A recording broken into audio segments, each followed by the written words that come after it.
Ang Ginoo manaa kaninyo. Manausap kanimo. Pagbasa gikan Santos nga Ebanghelyo sumala ni Mateo. Himayaw Ikaw, ikaw, Ginoo.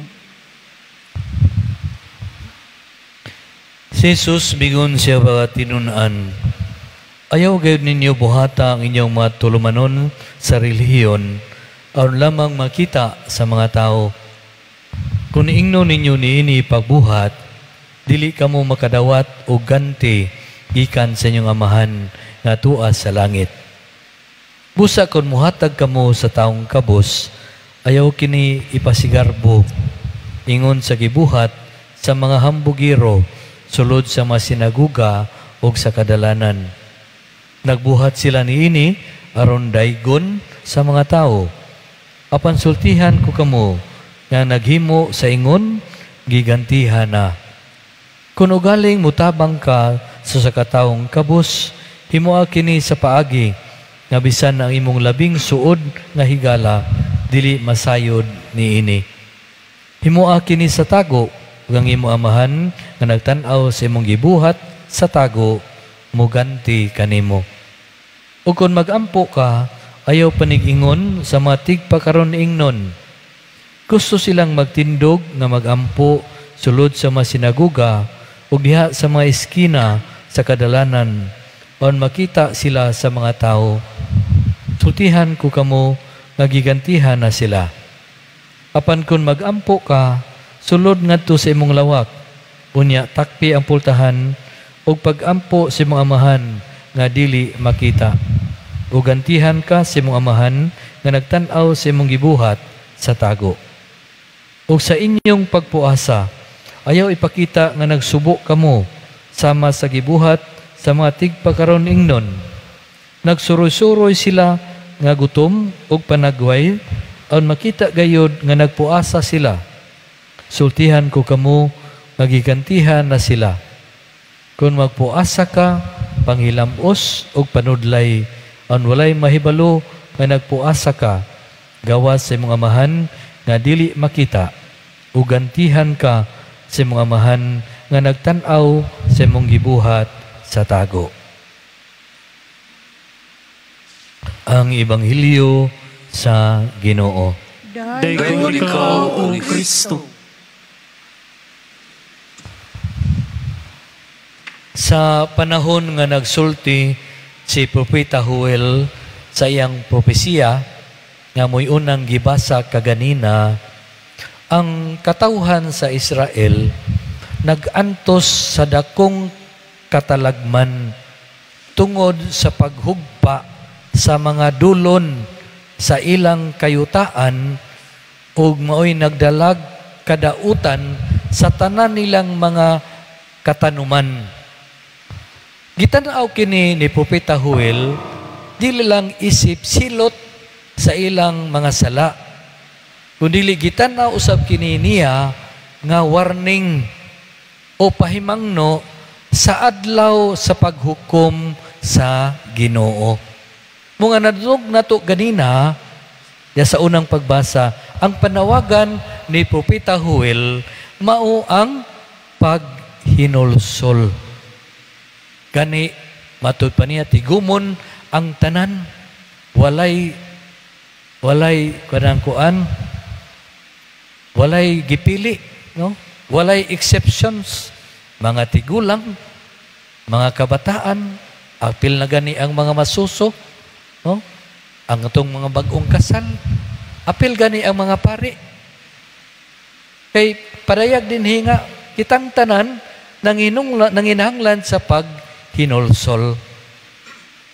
Milabay ang gatusan ka mga tuig, si San Pablo, sa iyang ikaduhang sulat ngadto sa Korinto, nagsangyaw sa sama nga mensahe sa paghinulsol.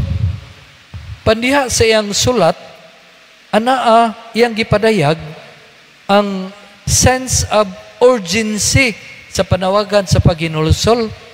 Matud pa niya diya sa ang sulat nga mo'y ikaduhang pagbasa ganina, sa katapusang bahin niini, miingon siya, mauna kini ang takna sa pagdawat sa kaluoy sa Dios.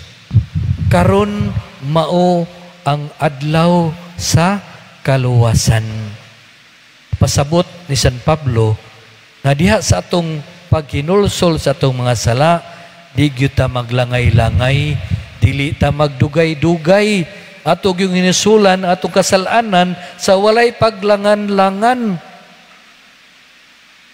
Makaigsuunan, ning adlaw sa Miyerkules sa Badlis, ang tibok sa simbahan nanawagan na usab kanato diha sa paghinulsol. Kaya kitang tanan nanginanglan niini. Ang panawagan sa atong liturhiya, pinaagi sa pagbutang og abo sa atong mga agtang. Tulo ka butang ang nagapahinom atong mahimduman ug ipahinumdum nato sa abo nga ibutang sa atong agtang. Ang una mao mahitungod sa atong tawhanon nga kahuyang, human weakness, nga bisan kinsa pa kita, bisan naguna-una pa kita nga maayo ta, nakasala kita. Munang ninginanglan ta sa paghinulsol.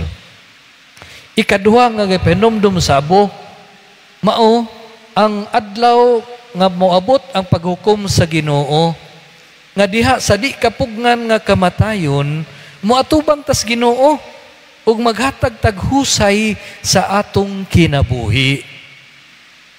Ang ikatulo nga pahinumdum nato diha sa abo, mao kining sense of urgency. Nga di ta magdugay-dugay, di ta maglangay-langay, di nato langanon ang atong paghinulsol sa atong mga sala. Kay wala gyud ta masayod kung kanusa moabot ang atong kamatayon.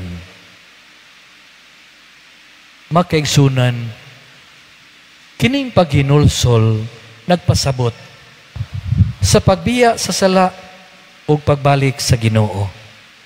Nanginahanglan kini og tinud-anay nga pag-usab sa atong kasing-kasing ug pagbag-o sa atong kaugalingon.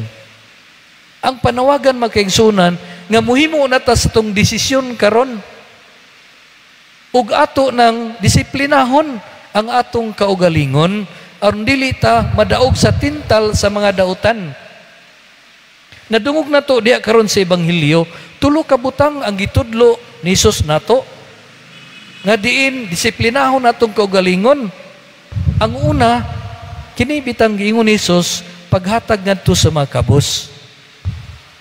Kining paghatag nato og limos. Ikaduha, kining pagampo. Ang ikatulo, kining pagpuasa. Apan gihatagan gini Hesus og dakong gibugaton ang iyang pagtulunan, umingon siya nga ato ning buhaton kining balansayon nato sa reliyon nga dili aron makita lang ta sa mga tao, aron pasigar atagan tag pasidungog sa mga tao, nga buhaton nato ni nga kita magpakaron ingnon. Ang panawagan ni Hesus nga ato ning buhaton nga magasukad sa matinud-ano nato nga pag-usab sa atong kasing-kasing ug pagbag-o sa atong kinabuhi. Makaigsunan, ang panahon sa Kwaresma o Lenten season, mao gyud ang husto nga panahon sa kaluwasan. Wa ta masayod kung aduna pa ba'y laing panahon nga makasaulog ta sa Kwaresma. Amen.